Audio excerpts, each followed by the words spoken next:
quality of players which Manchester United has Yeah. just isn't it. Like Maguire, even Delete is now putting in quality performances, but he's not up to that level. Lisandro Martinez is a very, very good defender. Don't get me wrong. But if we are talking about the class of defenders who are required to help you get back to the top, he probably should be playing on the bench for United.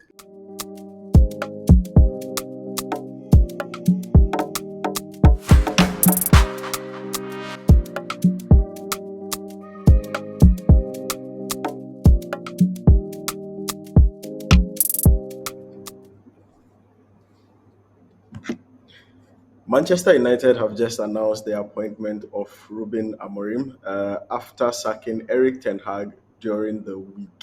Now, it's funny because we had an episode on this channel where we discussed whether or not Ten Hag should be kept in the job.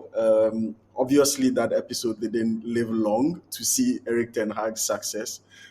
There's been mixed reactions. People claim he's due to go. He didn't really deserve to stay on. Some people also say it's a cycle that's going to begin over and over again. And it's been similar reactions to the appointment of Ruben Amorim today, because people claim just as much as he's hot on the market today, same was Eric Ten Hag 2-3 years ago when he was appointed as Manchester United manager. And so I'm here with Erasmus to break down this and also three other key things that have happened in the world of football this week: the Ballon d'Or, Vinicius Jr. missing out, obviously, which we called on this podcast, and the reactions Real Madrid gave to it by boycotting the ceremony. We have the El Clasico, which we previewed, and also the clash between Arsenal and Liverpool. So let's start with Manchester United. First, let's begin with your reactions to finding out that Eric Ten Hag was sacked on Monday after the performance against West Ham. Erasmus, do you think it was really time for him to go? Because you made the case the other time that he needed to stay and develop the project. Yeah, thank you very much, Andrews. Today I'm not really smiling because it's really a sad day. Really, really sad. I know it's for been a Chelsea couple of fans or for United fans. it's been a sad couple of days. I mean, like the news broke out on the 28th of October, which is the birthday of both my mom and my sister. So I was having only for me to see that Eric Ten Hag has been sacked. Must say, very, very, very sad and pathetic day for those of us who are not Manchester United fans. And on top of it, it had to come right at the point where we're about to play them. And it's a bit traumatic, considering that I think a couple of years ago when they sacked Ole Gunnar Solskjaer and we had Thomas Tuchel, doing so well. And we just thought, okay, and now swooping is on the way, only to get him sacked, and the interim Michael Carrick played and drew 1-1 with us. Yeah. It sucks. It sucks. Like everyone gets to have a bite except us. But anyway, Except Chelsea. yes. Yeah. But I mean, I get those reactions as well from a lot of non-United fans who claim like it was a field day for them to be able to enjoy themselves and play against this United side. And so mainly the key question here is, was it the right call for the United management to say that they are letting go of Eric Ten Hag at the time that they did? Let's have an objective assessment of his performances at the start of the season. And you've been devoid of your biases towards Chelsea. You've been one who has been for the project, to say that he's not had enough time under this leadership structure to make an impact. He's still dealing with some injuries. He's still not been able to play his best 11 and all that. And I mean, some people say that Eric Ten Hag himself was probably calling for it by playing Mazraoui as a 10 when Ahmad was sitting on the bench, and forcing Eriksen to go and play as a CDM when Eriksen was rather the person who could be playing in a 10, even if you have Bruno Fernandes out of the team. And so, do you think it was time, before we even get to the appointment of Ruben Amorim and what it means for United? No, I think even if you look at the Newcastle game, the back of which he was sacked. Like Man United had about 10 chances within the first half to score. Dalot literally missed an open goal post. Yeah. Yeah. Towards the end of the game, they were drawing. and right in the last minutes of added time, a controversial penalty, a penalty which I don't think Yeah, I is, also don't think it was a penalty. Yeah. yeah, no matter how much I don't like United, I just didn't think it was a penalty. So for him to go out on those terms, and considering the amount of time that he had, you would just likely think that, well, it didn't feel right. Like, I know they were 14th on the table, but this is just 9 game weeks, and he still has the opportunity to be able to bounce back. I think it just spells the doubts that they had continuously had about Ten Hag, and it feels like there was a dark cloud hanging over his head in terms of what he needed to do. And I feel like those expectations were unreasonable to a certain degree, to expect that he would be able to turn things around. Like, from the start of the season, he has not had a proper number nine. Um, and a lot of different constraining factors. So even though I do admit that he has made some poor decisions, it does look like ultimately all of the things which came to his demise were things which just weren't in his control. Yeah, I think some people sympathize with him, right, and the outcome that he eventually got to experience. Mainly because you look at someone who has had a team that now has a substantial improvement in terms of expected goals, and like you said, they've missed a litany of chances. They are the team that had missed the most big chances in the league up until he left, which was around 22 or 28, and that's insane. Because imagine, like, there's so much a coach can do, right? If he coaches you to create enough chances, get you in front of the goalpost, and you are missing an empty goal, there's little a coach can do about that. But then some people, and I mean, after his sacking, there's been several conversations around things that were happening behind the scenes, and some people say his response to bad performance was always more training and more intense training, and that meant the Mm. players were much more exhausted as much they came on, and that meant they will go onto the field and they ran out of energy as quickly as possible, right? And I think, looking on it, sure, it's probably reasonable to now see why maybe certain players were never as sharp as you would expect them to be, even 4 or 5 games into the season, or they can't see a game out and be trustworthy to be energetic throughout a game. And if you look at it, it's like he did it and it worked for him in the first season after the Brentford game, where he made everybody run that distance variation. And so it worked for him, and he probably stuck with it as his philosophy to get the players motivated every single time they put in a bad shift. But it sounded like there was some exhaustion in the camp. But beyond that, I think it's insane to think that it's his fault for some of the chances that they've been missing. Because if they scored these goals, they would have been in a much better place in the league than they are now. Yeah, yeah, definitely. I think there's a lot to unpack in there. First of all, let me start with the crop of players that Manchester United has. I Yeah, think it's been said countless times, and if you look at the litany of managers who they've just had to let go, and the same crop yeah, of players who remain at the club, it's been said a lot of times that these players are somehow responsible for the performance of the club. Like, they are just not up to the level that we yeah, expect Manchester United to be at. So the players are letting them down. But at the yeah, same time, it's been the same story with Van Gaal, with Ole, with yeah, Moyes. It's like, does he have the players to be able to do this? Are the players giving in their all? And there are also talks, and there's been several revelations over the last couple of years about the level of player power within the clubs, how yeah, players are able to influence coaches going. So if you look at that, you would think the approach from Eric Ten Hag then was the right approach to go, and I think that's why, like, the Manchester United fan base received such an approach wholeheartedly. But yeah, if I compare that to certain comments which came out of players like Casemiro and Varane, who used to play under Carlo Ancelotti, who said they preferred more of the Carlo Ancelotti chilled style, creating an yeah, environment where less out of them instead of treating everyone like they're small boy. Like, if you compare those kind of statements, you still get stuck as an individual as to if you thought this was the right approach or not. Like, yeah, because certainly it's warranted because of the historical performance of these players, but yeah, at what point we also think it's too much? And if you hear these players saying it's too much, it's almost instantly very, very suspicious.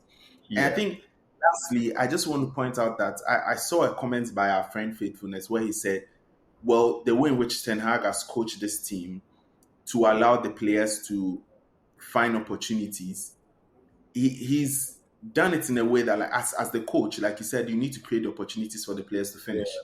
But if you are creating chances in areas where it's falling to the Dalo, wrong players like players. Dalo, and some of your deep Yes. line midfielders and in Yeah, Casemiro, yeah, and so on, instead of some of your strikers who are actually good at finishing, then you are yeah, probably not doing the best thing. And even if players are missing chances, there are still other things to do instead of just grinding them out and training them. So we cannot point to maybe the fatigue and them being overworked and tired, but yeah. essentially you need to have that context of these players are the ones that we speak about being all motivated on game days, important matches. So there's a need to balance both narratives.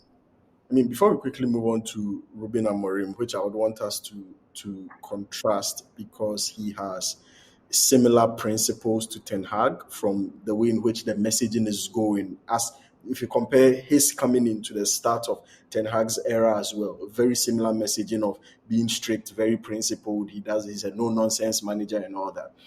Before we go to him, I wanted to finally check on whether or not Ten Hag's media presence had a role to play in his sack, because I think one consistent issue was he was either always appearing to be in denial with the media, or he didn't have a good relationship with the media, and he it was seen as not being honest with his own performances and the performances of the team. And I get it, sometimes you want to defend the team, but at some point it's clearly shown as he's just misrepresenting what was happening.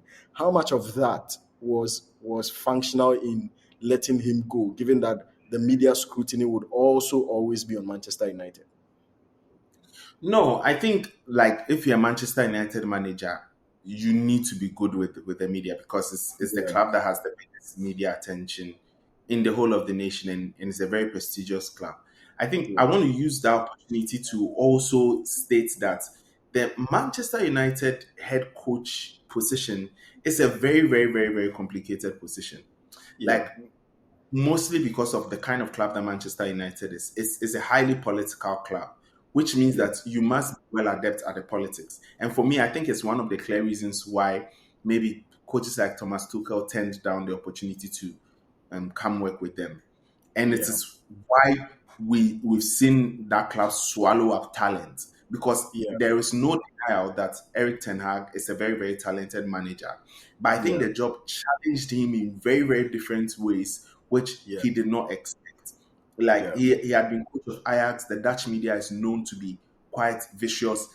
So yeah, I wouldn't think it is a matter of just the media or just facing yeah, the media or some of his comments. I think that there is, underneath that media scrutiny and pressure, there is actual pressure that comes from within, one, the fan base, that comes from, two, the old players who seem to have a lot of power.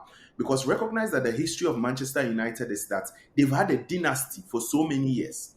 yeah, 20 years there was one man in charge, and he was boss, yeah, and he decided who had a job and who didn't have a job. So the yeah, caterers who are in there, all of those other guys, some of them have stayed there for very, very long and have yeah, influence and power. So when immediately there's a switch, there's the expectation that, well, you won't come and take my job. I know my job. I know what I'm doing.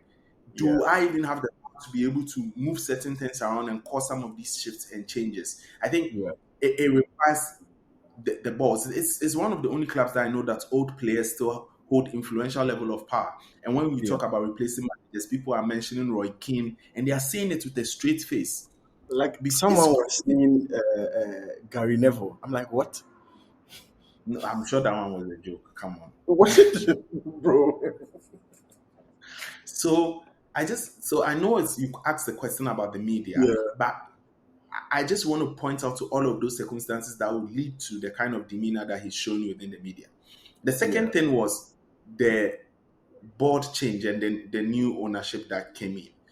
yeah, Because in as much as Omar Barreda and co, Dana Schwartz and co have been given their plaudits within the past, the way in which they behaved over the last couple of months makes it very suspicious.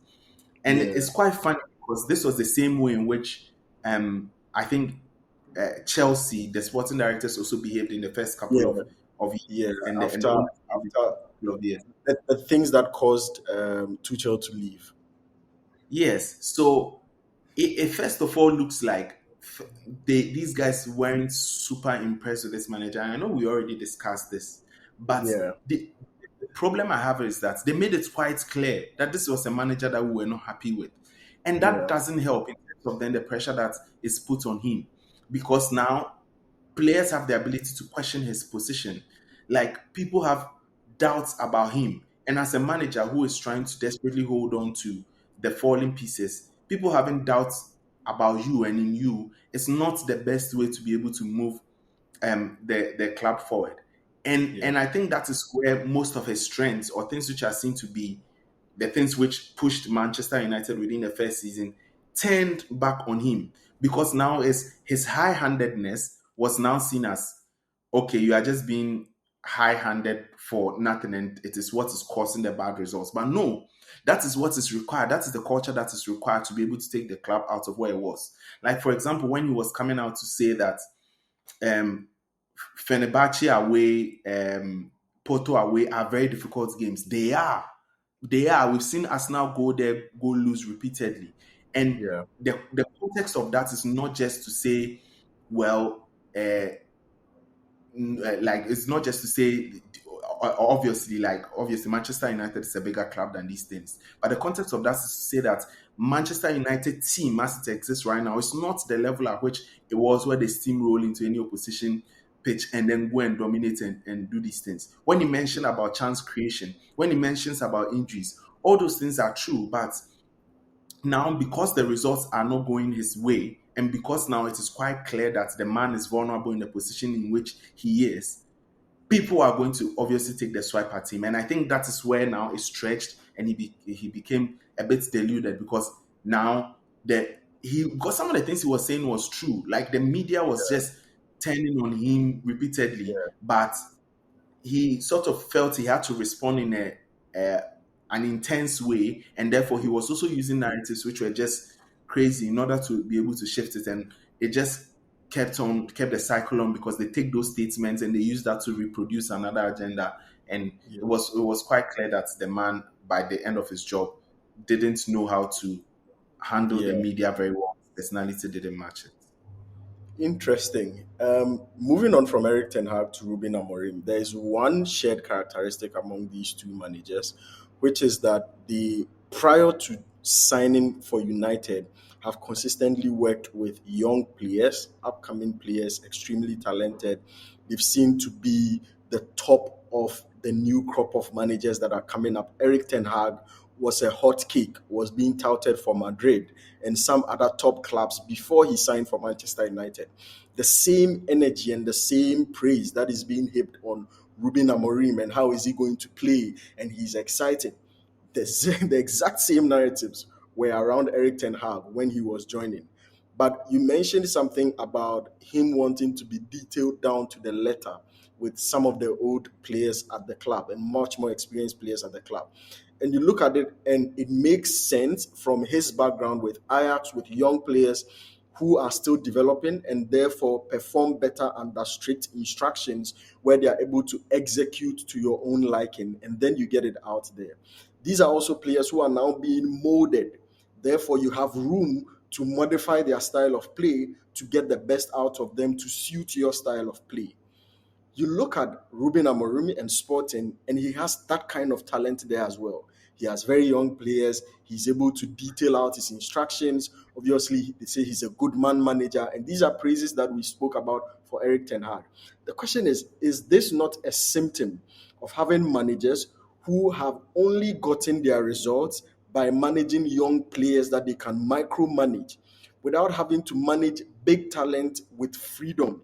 Therefore, if they have to reconcile big talent with freedom versus their results, it becomes a conflicting principle, which becomes difficult for them to execute in terms of outcome. Is that dilemma still not going to be present in this new era with Ruben Amorim? For which reason, Manchester United should be skeptical about how exactly this outcome is going to play out. I hope so. I hope it's the exact same disaster. Um, no, Yeah, but definitely. to Let answer, me no, but to answer the question more objectively, I think um, I don't think similarity would be equal to the same results, because obviously these are two very, very different individuals, two very, very different personalities. I don't think it's an indication of anything. I think the outcome of this appointment is solely dependent on two things. First off, it is one, whether now we'll be able to create the kind of structures that is able to align to the vision of this coach. How much is the board and how much is the new ownership willing to commit to the vision of this coach, and how much would they want to follow? I think there were lots of conversations around whether Eric Ten Hag was able to execute his vision. We should note that he worked over two different eras.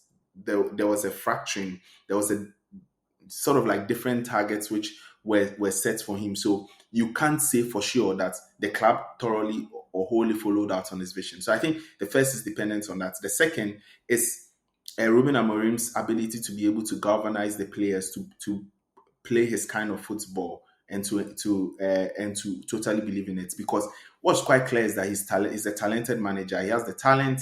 What's quite clear is that he has the tactics. He's inventive. He's described as a genius and a very, very good manager. I think it is more about the environment which is created around him. And I think that there is a progression to better that environment. So I can see a world where he achieves way more success. However, I think the pressure points in still do exist. Like, for example, the media outreach, right? All of those things we talk about in terms of the player power, in terms of the old players, things like that would still exist. Two, will the fans be patient enough? Because the fact that you've hired a talented manager does not mean that you would instantly get results. So I think all of these things are manageable to a huge degree. I think, if I'm being honest, the most important thing is that once he comes in and he starts getting good results, he would have buy-in, and then Yeah, people are going to follow him, and that's where he needs to stay consistent in improving those results and and showing progress. Right? yeah, I don't think it's progress by winning trophies and finishing in A. I don't think anyone expects Manchester United to finish top four, like even within the season. But if this season he comes close and he challenges, people are going to say, okay, let's give him another chance. And that's yeah, how he needs to take it. So I don't think Manchester United has the luxury of being able to envision themselves like that they are in City's position, for example. They still need to yeah. get in quality players. They still need a lot of things in terms of the facilities and things happening. They still need to sort out their structure. It will be work in progress. But I think what Ruben Amorim needs to focus his time on right now is get them playing well and getting good results. Yeah. Ruben needs to focus on getting them playing well, which is a very tricky thing. Because then, to be very honest, I look at the managerial appointments we've seen to be a success in recent times in the English Premier League. If you take Enzo Maresca, for instance, he came in from Leicester. He was working with very young, talented people, and he's very specific with his instructions, right? You come to Chelsea, and it fits a similar profile of players that he's working with. Very young, he's able to criticize them openly sometimes, and they would accept it. He's not bruising people's egos because those kids want to learn. They are hungry and they know that he's able to give them instructions, and when they execute it, he's able to utilize them in a way that delivers his results. You come to Anslot, and the reason why he's not really touched the style of play of Liverpool that much, except the fact that they are now much more composed, is because that's a crop of players that are extremely experienced. They've been under Klopp for several amount of years. They have good quality amongst them. Sure, Klopp had to rebuild a year ago, but he still had very good performances with that team. And so Slot is a lot more reserved in terms of how to sort of man manage or be very, very restricting in how these players play. That's why people would say you look at Klopp and Slot, and there's not a wide gap in terms, maybe the intensity is down, but in terms of the players and their utilization, they are similar. Unfortunately, Amorim has a blend of both situations. He has some really good young players in United who would be very good for the detailed instructions. And he has some very experienced players who would hate managers who want to whisper every single detail in their ear.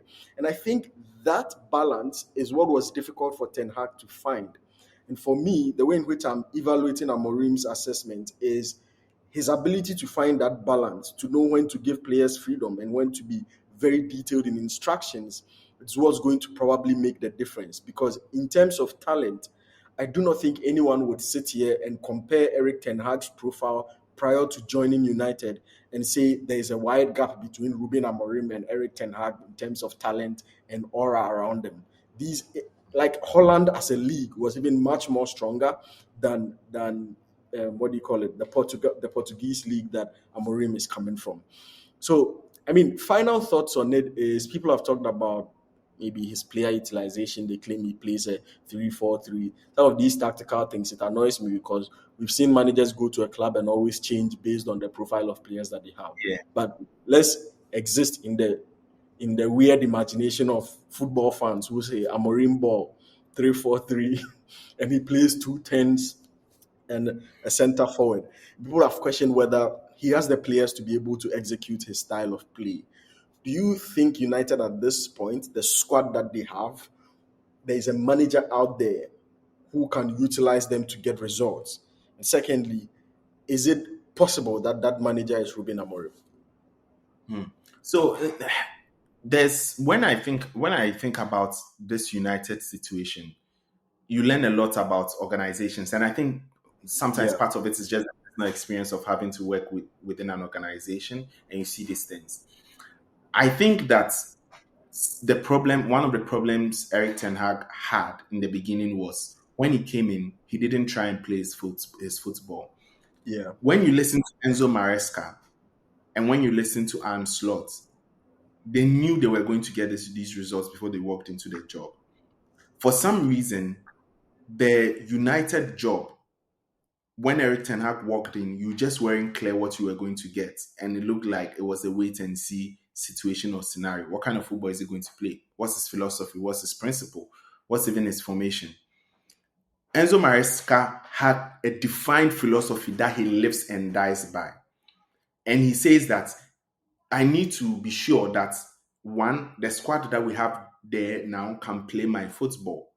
Two, I need to be assured that progressively you would help me strengthen that squad and build it. Same for Slot. It was quite clear that his philosophy aligned with that of Klopp.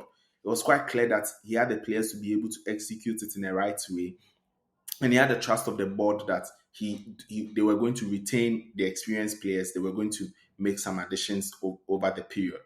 So I think if Ruben Amorim approaches this situation in a let's figure it out, let's wait and see, he's going to fail massively. I think and this is where maybe I want to highlight the difference between Ruben Amorim and Eric Ten Hag.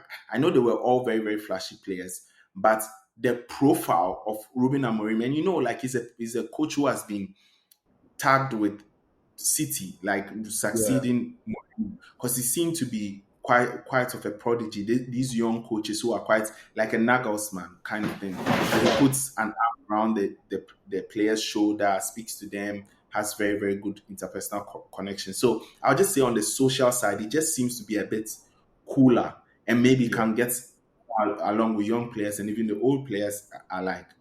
And he knows how to also exude trust from his players. Like, some of the players in Sporting literally signed contract extensions yeah, because Ruben Amorim was staying. Because so he knows how to get players loyalty. I don't think it was to the level at which Ten Hag was, but I think that in itself is disputable. But the point I'm trying to underline is that this is the reason why he's sought after, and this is the reason why he seemed to be one of the best ballers. yeah, If he has accepted this job, I would only assume then that he thinks he has the squad good enough to play his football. yeah, If not, and he's only come because there are coaches who have said, look, have an interim, let's talk in the summer when I'm sure you can yeah, make this plans for me.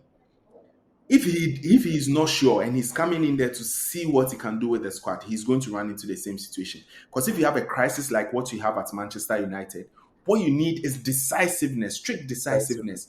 Yeah. Is clarity. What you need is a clear goal and you going for it. And that's why I'm saying come in there, play your football, get them playing good football in the first couple of months. Challenge for the important things. You're going to buy the trust. From there, then you fully commit to building your project.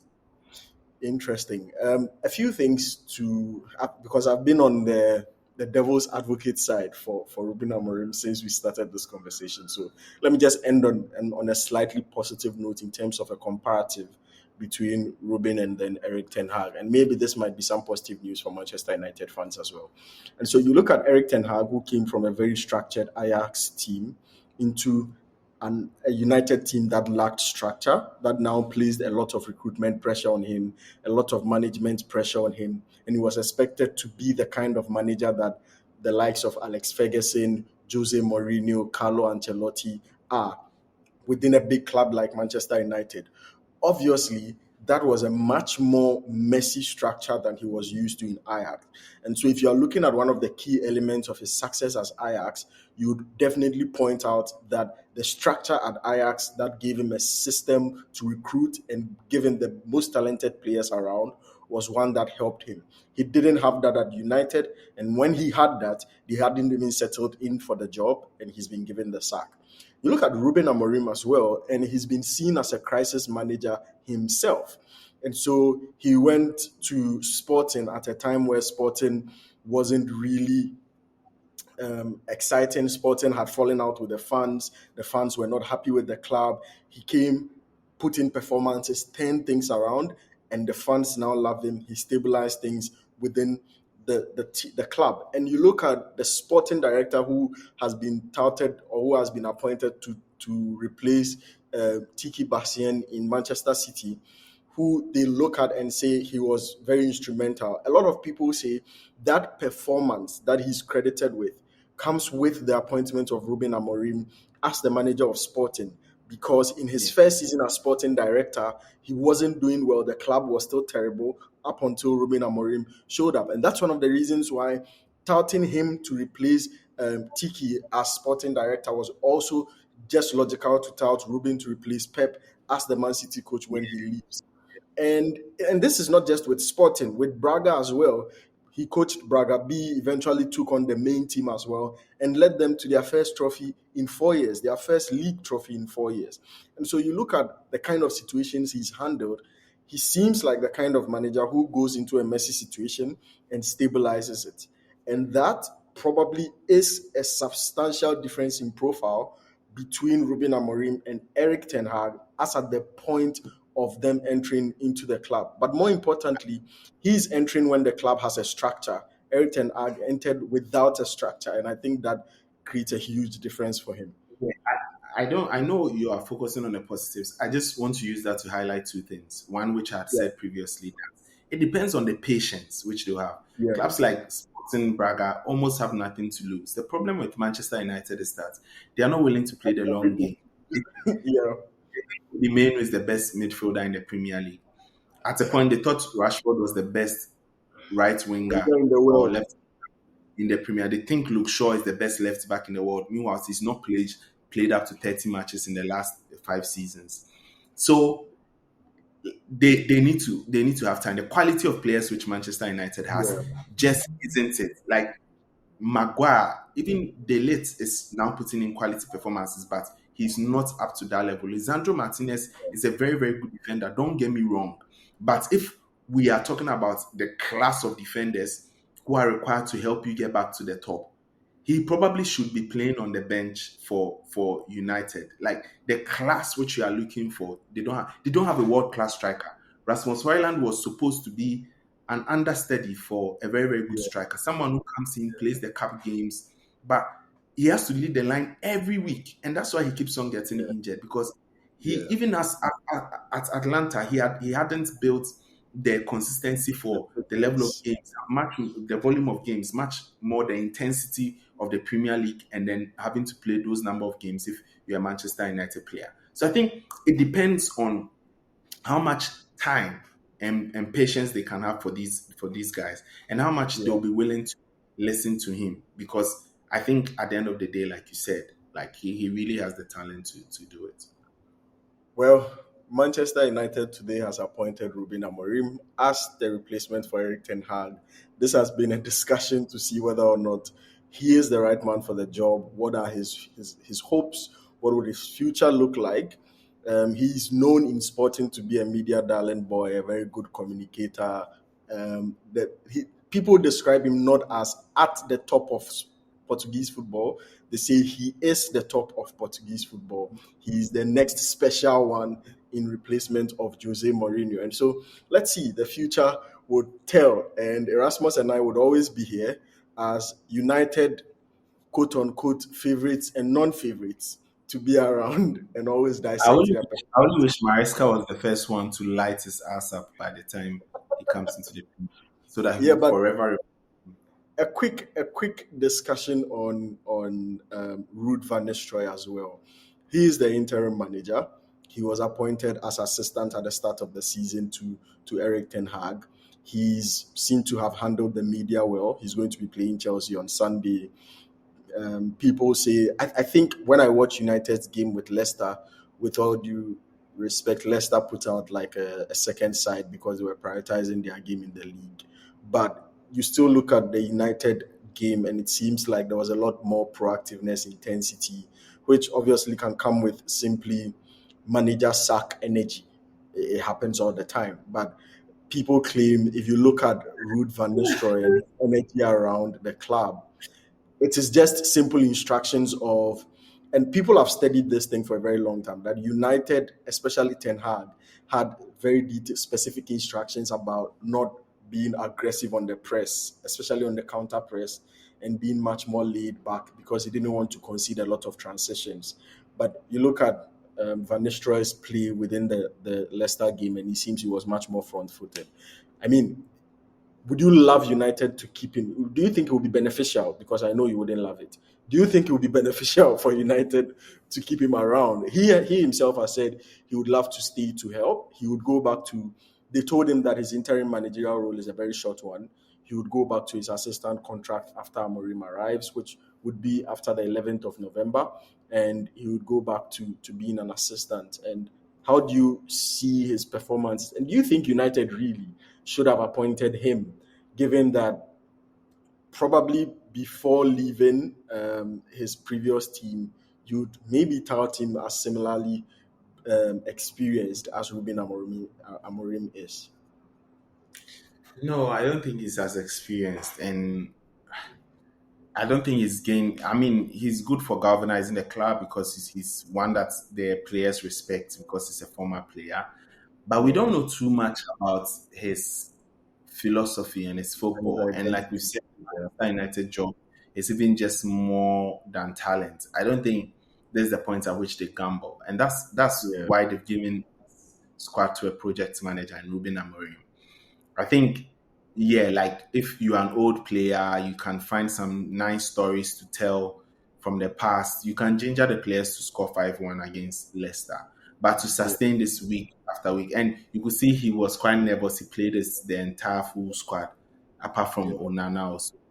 Um, and I think, for example, the game against Chelsea, he doesn't have anything to lose. For example, he'll be looking to play a bit more conservative, which I would expect. Play a bit more conservative, hits Chelsea on the counter, amongst a number of things.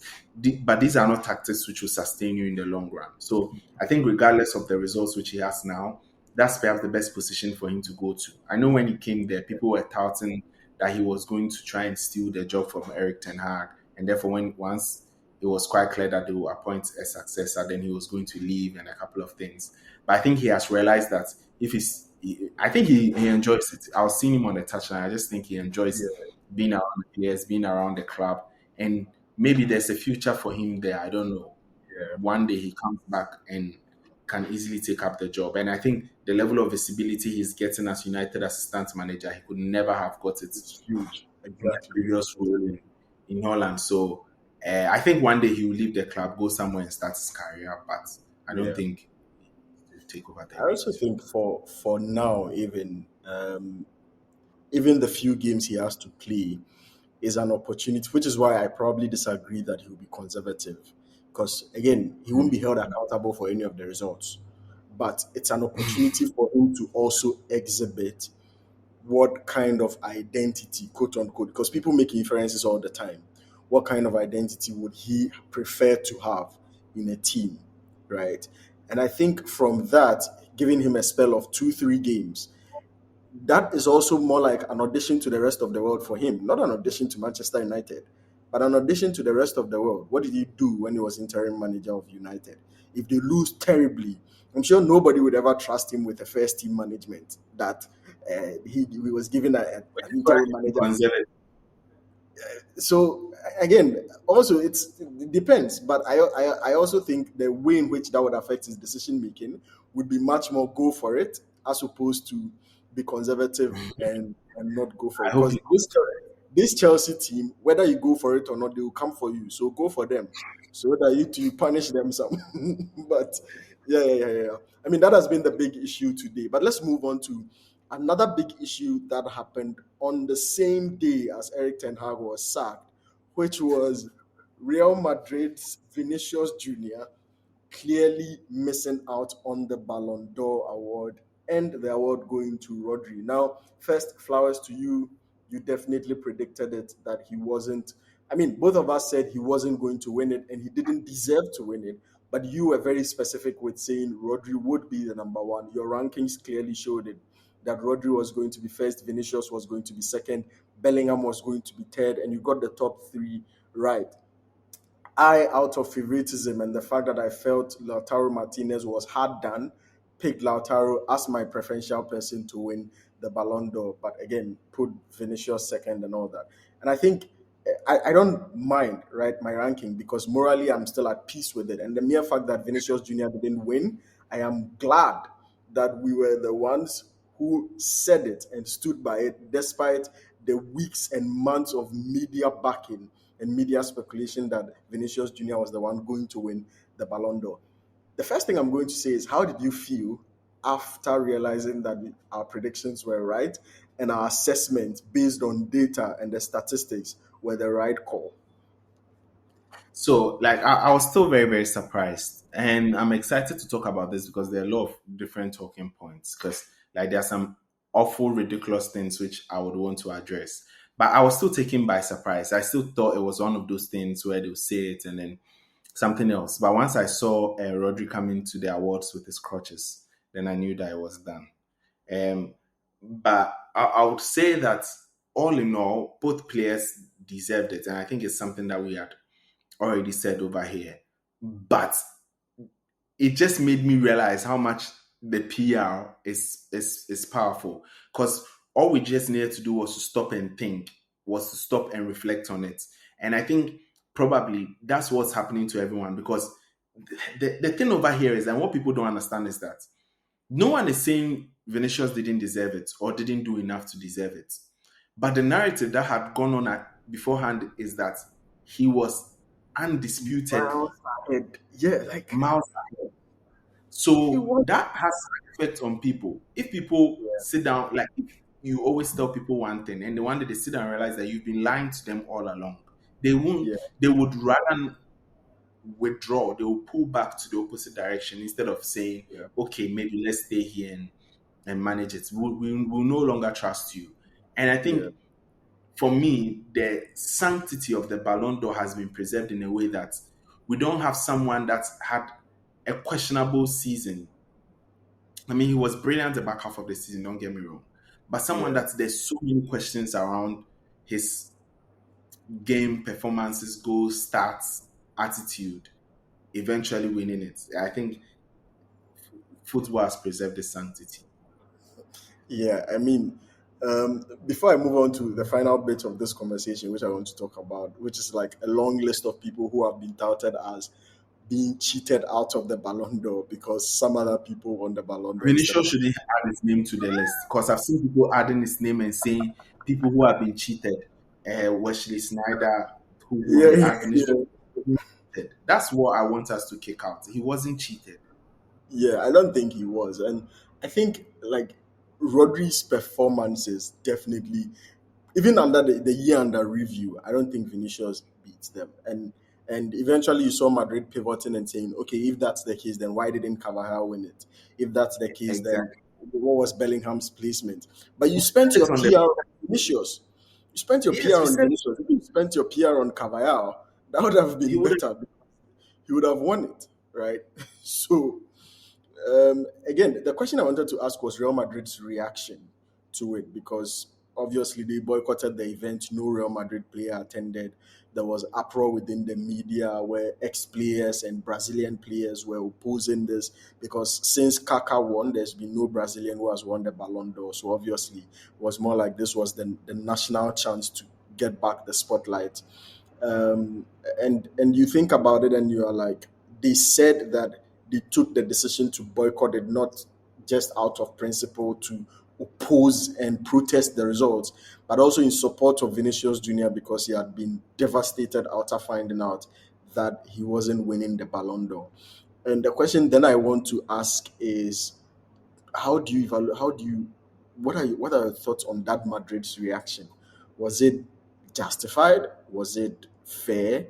Do you think a club of Madrid's size should be reacting in that way, or should they have been, as people touted, matured enough to still go to the ceremony and show respect to those who won? I think institutions need to behave differently from individuals.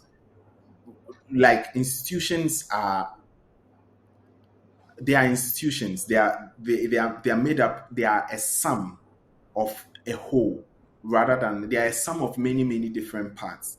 And I think that institutions, the way in which they behave, should be able to reflect all of those different aspects and all of those parts.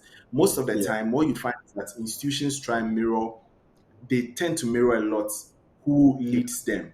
And in this instance, I feel like Vinicius Jr. has been put up as the face of Real Madrid, and yeah, Real Madrid is sort of living up to the behavior of, or if for lack of a better word, the behavior of Vinicius Jr., which is very unfortunate because I would think that Real Madrid will behave in a way that allows for Vinicius Jr. to be able to express himself and be expressive in the way in which he wants to. And that is yeah, not to say that um, maybe Vinicius' behavior is bad or whatnot. It's fine when he does that on the pitch. I think sportsmen should be able to go with their emotions on the pitch, be excited, pumped up, do all of those things that he does. And maybe that's his behavior in private life. I don't care. But when an institution begins to mirror that attitude, then I think something is wrong. I yeah, genuinely think something is wrong. Vinicius might be Real Madrid's best player at the moment, but it doesn't mean that will be so in a year or two. So they should be yeah, very careful where they hang their hats at. They should be very yeah, careful where they hang their hats at. I think it was classless and it was a poor attitude for a number of reasons. First off, Real Madrid has historically been associated with this award. In fact, most of the players who decide to go to Real Madrid, players like Vinicius, Bellingham, Mbappé, go to Real Madrid because they have the hope of being able to win the Ballon d'Or, which means that there, there, there is a very close affinity, I would even say incestuous relationship between those clubs, Real Madrid and Barcelona, with the Ballon d'Or at the expense of other clubs because yeah, this privilege is something that other clubs do not have. yeah, It is when you recognize that privilege and then you look at the attitude, that's when you know it stinks because yeah, this is a club that has won many times and people have walked up gone. And Pep yeah, Guardiola pointed this out when he said last year Messi won, but everyone thought Haaland should have won that trophy. But Messi won, and Haaland went. Man City went. Everyone went, and they supported them. It's happened several times, even with the Modric situation, where we've gone to support them. So if you yeah, think of someone who has benefited so much from this institution to put up this behavior, then I think it is it is really poor. The second reason for me also is that I think over over a period of time, it tells you of the sense of entitlement that these guys have with regards to and an entitlement which is quite literally scary.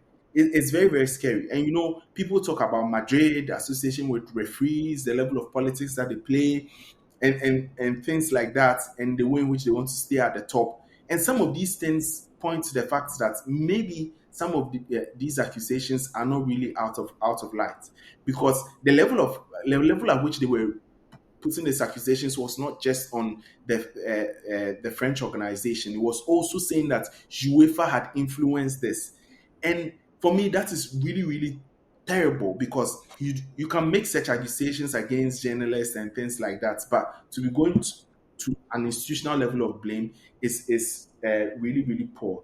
The last thing, which I probably have forgotten now because I've been talking for so long, is that Vinicius has been doing a lot of fight for racism. And I know we Yeah, might talk about racism as a different factor, but yeah, I hate it. I hate it. And let me be very, very clear. Anyone who is an advocate, anyone who has been fighting against racism, should be very, very disgusted by the behavior in which they have shown. Like Vinicius Jr. is a black man, but he's not the only black man in the world. And yeah, if there's a point at which tomorrow your advocacy is going to be viewed in a certain way because of the behavior of another person, that's where you stand the right to be able to intercept and speak to some of these things. Because I know he's leading the fight against racism in football, but he's not the only one leading the fight against racism in football by any yeah, stretch of the imagination. In fact, even if it does, it's probably just in Spain. There are lots of people who are doing amazing and good work within England, within Italy, within like a number of places where these things are needed. To not come yeah, out and say that because you are fighting against racism, no one wants to give you the Ballon d'Or. It's insane. Because for me, this is the same thing as saying that because you do this fight, or because you are engaged in this particular thing, you are entitled to certain benefits or personal privileges. The people who eventually had to do advocacy, most of the time had nothing. Most of the time had to lose a lot themselves. Some of them even lost their lives. Some of them lost their families. Some of them lost their yeah, world properties. And these people positioning themselves in a way that they understood that it was a sacrifice to go for this fight. And I'm not saying Vinicius Jr. should sacrifice, but I think the last thing he should be doing is to tie his advocacy to this very thing, especially when it's a very, very petty award. He's been on yeah, the pitch in places sports that is competitive, governed by rules, and we've seen the results, and we've seen the way in which people like have had to react, like and yeah, things like that. And by no stretch of the imagination has he been maligned, and in that way, I'm not saying that he doesn't face racism. Of course, he yeah, does. But I think even if it was the case in this instance, making this whole narrative about that was really, really, really poor, because I think it has the capacity to blow back on all of the fights and all of the good work which yeah. he has done in the past. I mean, I think Real Madrid, after the shock, because it was a shock to them, right? And the way in which it's being described is the Ballon d'Or.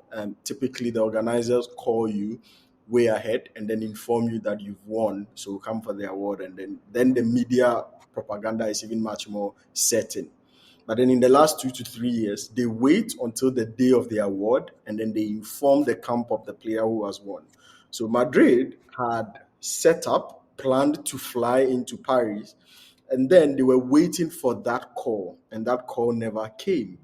And so it was during that period, Manchester City had been informed that Rodri had won, and then they called Madrid out of respect to let them know that actually the award is going to Rodri instead of Vinicius Jr. And that's when they reacted and said, "We are not going anymore." And you realize that that kind of shock of months of believing that he was the Ballon d'Or winner, of bragging about it on the pitch against Barcelona when they were losing 4-0, and and realizing that he was losing it, then clearly tells you that they were just now grasping for straws as to petulant reasons to oppose it, Yeah, right? And I think, which which which tells me that they wanted to gaslight the world. They eventually yeah, gaslighted yeah, yeah, themselves, yeah, because exactly. That's by basically what. by the day of the decision, even when Rodri was announced, much of the outrage was around wait. But we all thought all along Yeah, there had been Rodri fans. All along there had been people who had questions. All along yeah, it turns out that people had been questioning, but we just yeah, hadn't heard a voice. So it was that was the outrage. It wasn't because Vinicius was like the overwhelming candidate. yeah, yeah, yeah, Like yeah, I don't think that was it. And even if they heard it at the last minute, I don't think the way in which they reacted was the way in which they should have done it. And maybe that's what explains the petulant behavior, because Yeah, he was treating it like he had already won it. He yeah, was exactly. already bragging on the pitch with it. And me, Yeah. this is as a I sport, mean, like, look, there was a lot more than just bragging on the pitch. Adidas, Nike, brands, even they had had their best. no, they had prepared parties. They had branded booths to celebrate Vinicius Jr.'s Ballon d'Or win. Real Madrid themselves had prepared parties and celebrations after the Ballon d'Or ceremony. So there was a litany of organizations that had planned, invested, used money specifically because one person was touted to win the Ballon d'Or. And And you that want to tell didn't me, happen meant that all of that financial investment was now going to be shoved in the floor because where goes a Vinicius Ballon d'Or celebration booth on which pitch, which year, when he's not won it, right? so so for me, this is where most of the crying is coming from. Then it's Yeah, not an issue of race, because yeah, it's obviously just you fight you you assess the criticize situation against really. racism, but That's where it's you coming have from. you play for an institution like Real Madrid, one of the highest paid players in the world, have like the biggest Nike contracts I think any footballer has. You still have like lots of these brands who were even endorsing you before you got these things, but somehow Yeah, it's only the Ballon d'Or which is able to unwind all of these things. I think it is crazy for me, and I think that for me as a sportsman also, this is not someone I want to back or someone I want to follow. Obviously, I don't yeah, decide the Ballon d'Or, and when I sit here as an individual and I have my own free choice. yeah, Everyone has who they follow in terms of who you look up to. I don't yeah. look up to people like Vinicius Jr. As much as I admire their talent, don't follow them for sporting inspiration, because I don't like someone who wins, and even before you've won, they are bragging on the pitch with it, putting up Yeah, certain behaviors and attitude. And I think the disappointment is coming from him losing the money, because some of these things involve money. Him losing the money more than anything, and him being paid. And I'm just pained that he's managed to convince everyone else around the world that there's a legitimate reason why he's yeah, upset but about I this. think people have seen through it, so that's the thing. And even up on today, he's no more the biggest news in the world of football, and so that You know what I actually wanted us to discuss? What what. happens to the Mbappe Ballon d'Or shouts? Because that's why he came to Real Madrid. Let's be honest. But yeah, I think also, to be very honest, with Vinicius's very petulant behavior and his reaction to this Ballon d'Or, if Mbappe picks up and performs well, lots of Madrid supporters would feel much more comfortable voting for Kylian Mbappe for Ballon d'Or than Vinicius Jr. And so I think Kylian Mbappe being very quiet, low key, not opposing anything, because he was nominated as well. You have Bellingham was nominated as well. Cavallero was nominated as well. Why Yes. was the club only focusing on the interest of Vinicius Jr. as opposed to any of these people who would have loved They to didn't go? want to play Bellingham together. was scared. This was first Bellingham's first actual high placement on the Ballon d'Or. You think he wouldn't enjoy going to that ceremony? He would. So the club Yes. literally sacrificed all of them in favor of Vinicius Jr.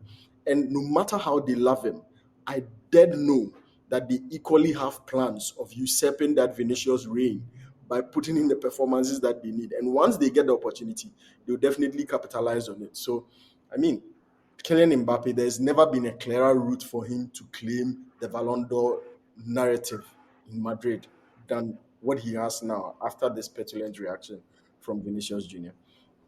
Yeah, for me, the most So important thing is, sorry, for me, the yeah, most important thing is it's not even about, or if they both put in their performances. Now it is quite clear that the club would have to choose one person, and most likely they will say, well, who had the most goals, who had the most assists, who scored in the most important moment, which will now mean that yeah, these two guys on the pitch would be looking towards themselves and being better than the other person, yeah, which can be good for competition, but yeah, when but can be overstressed, bad as can be well. very bad for their team Yeah, performance. And I think, given that they are both struggling right now in terms of who should even be playing in that right wing, yeah, amongst a number of things, who is like contributing more and things like that, I think it will transcend to the club. Like Vinicius might put up better numbers, but Mbappe's star power might be pushing to get the Ballon d'Or ahead of him. I don't think. he would sit down and be number two to Vinicius for very, very long. And with the way Yeah. Vinicius is, I think now he has tasted blood. He wouldn't want to be number two. And this is going to boil up. I can't wait to see how this turns out in the next couple of Yeah, days. it would either make or break Madrid, and as a sympathizer of the club, I hope he makes them. But somehow, as just knowing that the club took a very distasteful stance in regard to this situation, I also part of me just hopes it breaks them a lesson.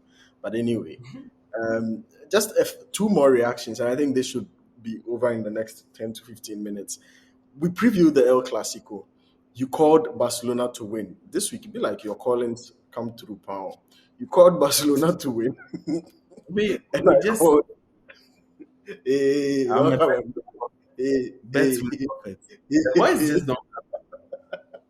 It's just because I'm pure, because I don't gamble and I'm pure. I ah, have the inspiration. now who gambles? I don't gamble. What are you trying to I say? You should put bet codes in here. You give it to people free, because all our predictions are accurate. Yeah, Charlie. The analysis we do here is spot on. But you predicted Barcelona to win again. Out of my bias for Real Madrid, I predicted Real Madrid to Which is win. fine. They're absolutely fine. I mean, you are going to predict Chelsea to win over the weekend, but I hope they don't, so I can just bash you later on. So for me, I don't care. but but eventually, um, you saw Barcelona's tactical genius in that game from Hansi Flick, and the tactics had never made sense to me until I saw them play Madrid, right? Hmm. Because then I realized how they play the high line and get away with it all the time. Because the high line is not just a high line, it's equally a specialty in certain offside traps. They played Kylian Mbappé in an offside position for 8 times in the game. They played Madrid as a team in offside position for 12 times. He scored 14. twice, had it ruled out for offside. And it's insane, which makes sense why Hansi Flick doesn't care having his last man on the center line and the rest of the team in the opposition's box. Because when you want to attack, they just shift themselves and play you offside.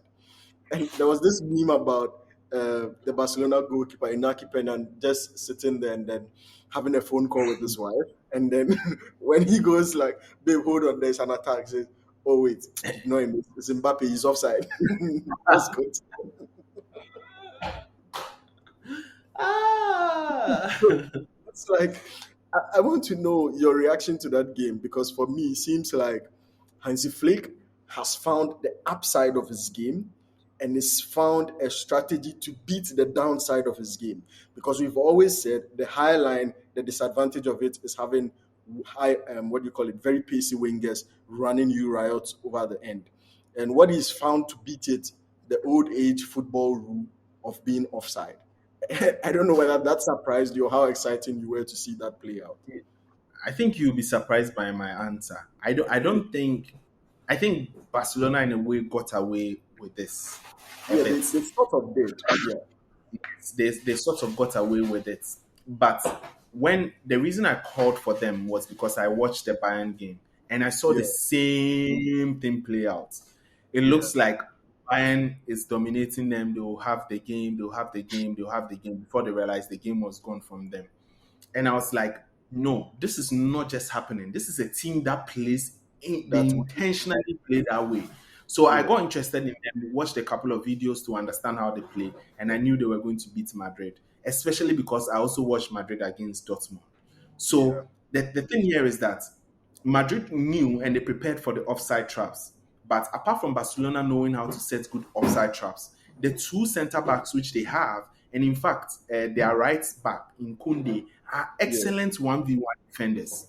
yeah, This season, we've seen how teams have struggled to defend Vinicius Jr. one, for example, 1v1. yeah, Like he takes two, three players on. But in this game, just Kunde. He even yeah, it was occasionally Casado dropping in to help him yeah. with it, but just Kunde was able to hold him back because they have excellent 1v1 defenders. So for me, if it was a question, if you ask me, can Barcelona do it throughout the season? I have some concerns and Yeah, I doubts also have because concerns about it. no, not all the players can do this against. You can't also get it right all the time, no All the matter time. how Yeah, and with this kind of things, if it just takes one of the balls going through for your whole Yeah, game plan to change. But specifically against Real Madrid, what I've seen is that they have very lazy forwards who don't press the ball very well. yeah, So against Barcelona, they Mbappé and Vinicius Jr. were not doing any pressing, and they left the pressing to the front, the back two back lines of four, which meant that the first phase of progression was so easy. so easy And for now, them, for yeah, Barca. Barcelona just had to position their players within the half spaces to be able to win the balls and then turn around and attack the goal. It didn't help the kind of tactics that Ancelotti also used, but it made Yeah, sense what he wanted to do: create a rigid block and be able to win the ball back uh, very, very early. Like yeah, bait Barcelona to play the balls into the final third, win the ball back very, very early, and advance it to their forwards to run in behind the yeah, ball. Problem was, like I said on the day, not having a passer like Cruz was always going to affect them because running with the ball meant that these fast Barcelona players go back into shape. Long balls without the things Cruz does means that they have the chance to now one on one. Kubasi won every header against Vinicius yeah, Jr. because Mbappe won't challenge to head the ball, Vinicius won't challenge to head the ball. These are things that will not happen in every game. But I think the game yeah, was won and lost with the Real Madrid forwards. yeah, yeah. I mean, for me, I felt his midfield setup was where he lost the game because he played a traditional 4-4-2 and he played a flat four in the midfield. And the problem with that flat four is you're expecting Bellingham and Camavinga to play also as wingers on the flanks moving forward. And these are not players you would want to be having the ball in your attacking phase. Because, sure, maybe Bellingham in central areas, not on the right wing. Kamavinga also more like a defensive shield for the midfield, not an attacking force to be given a lot of peace or a lot of possession on the flanks. And you look at Madrid, they use their wides a lot in trying to create space and expand the opposition backline. And so if you have quote unquote wingers who are not great at doing that, you are already struggling, right? And you are most likely not getting the best out of your players anyway. Because I felt maybe a four, even if you were playing a 4-4-2 and played a 4-4-2 diamond, would have been much better because then you have Fede Valverde and Jude Bellingham in much more central areas, and you can keep Chouameni and Camavinga in the defensive block as TBMs. And that would have created much more solidity, but also put them in positions that they are comfortable playing in. But playing them strictly out of position in a game that's as high profile against a Barcelona team that were running riots with games and players all over the place. I just felt Ancelotti took a risk, could have paid off if some of the goals have stood and they went in so many offside traps. And I think if they meet again, it would be very interesting to see how Ancelotti specifically reacts to that. Because Yeah. Barcelona might not be lucky enough to give you offside all the time. Madrid would also learn and try and beat the offside trap as much as they can. And for me, I think the next El Clasico will be much more exciting than this one. Yeah, I think we can already have a preview of that because close to the end of the game, and in fact, that's where they considered the last two goals. Madrid Yeah, tried to now play the high line and let the centre yeah, backs be very aggressive in moving out.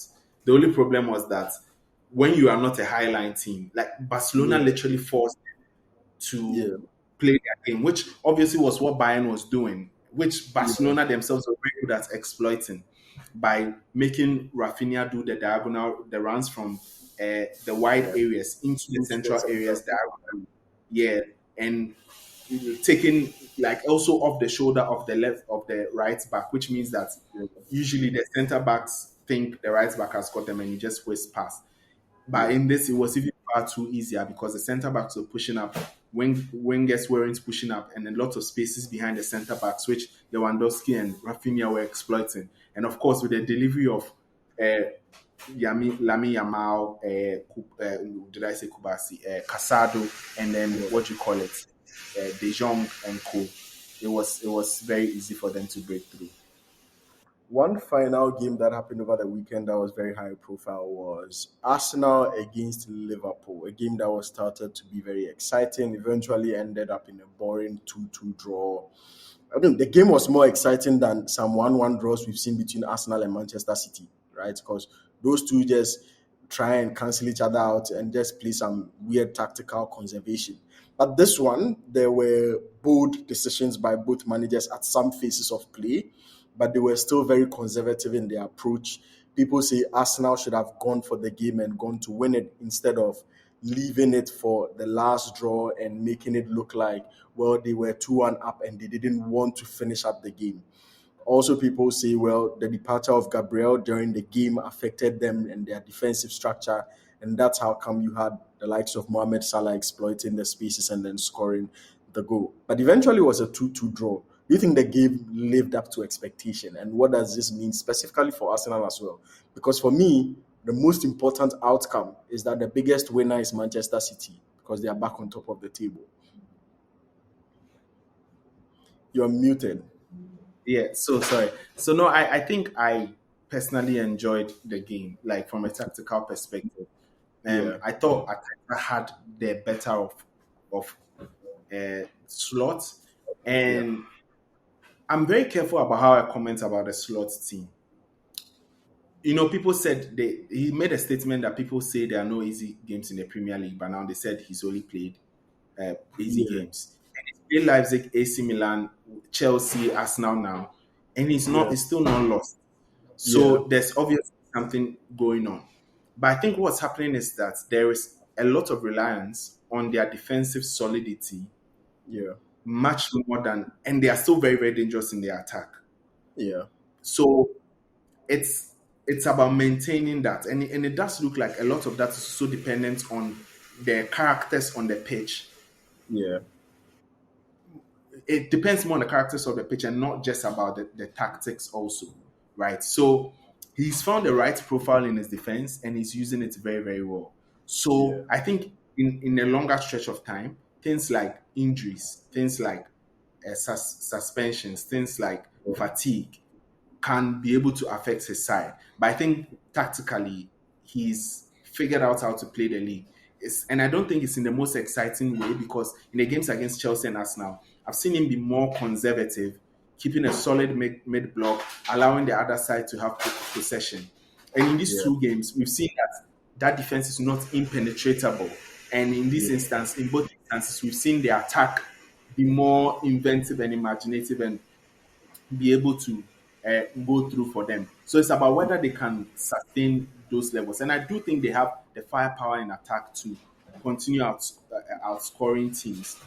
But yeah, when I think they continually play games like the one they played against Arsenal and Chelsea, where they are more conservative and don't give their attackers that much freedom, yeah, then over the long, but obviously they don't need to do it in every game because you don't play big games all the time. But I think it's a yeah, good approach for the big games. But I think it was tactically balanced. Just one last comment.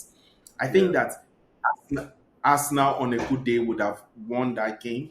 It was quite clear that, for example, the last goal that they conceded, it was because they had lost 3/4 of the back line, I think.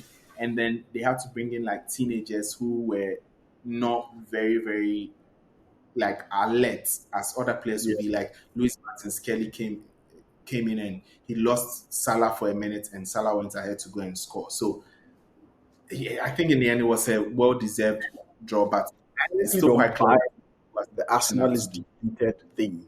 As Arsenal, like Ateta made his choice to bring in a youngster when he had levels of experienced defenders, much better experienced defenders Who? on the bench.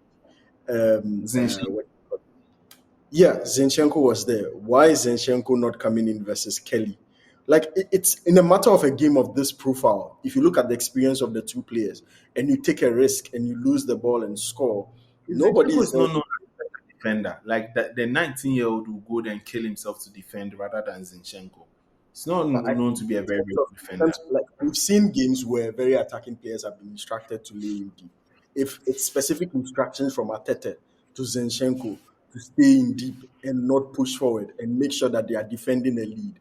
Come on, I think for that minute, Zinchenko would have been at least much more experienced and aware of his surroundings, better than you have Lewis Kelly doing. But anyway, Atete takes his risks all the time.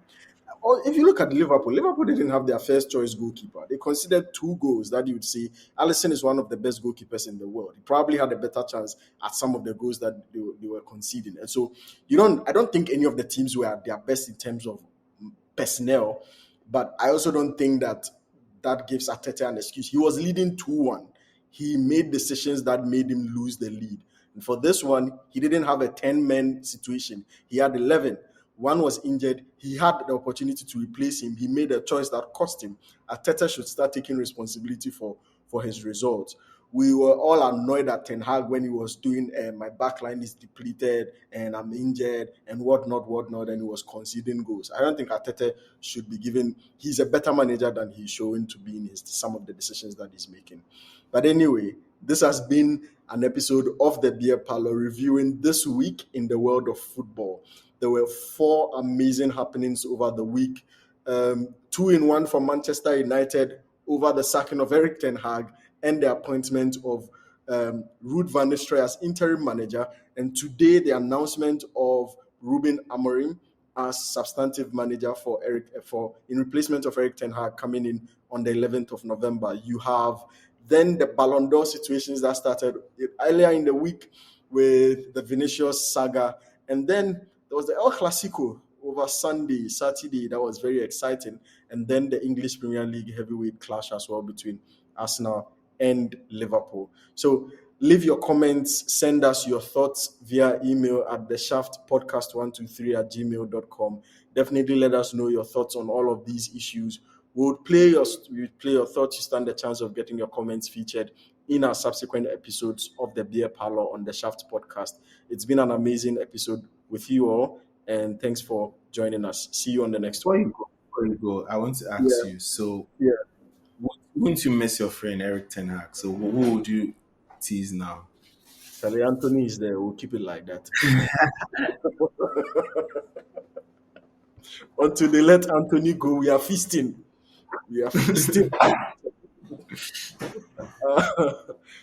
Thanks, everyone. Yes, guys.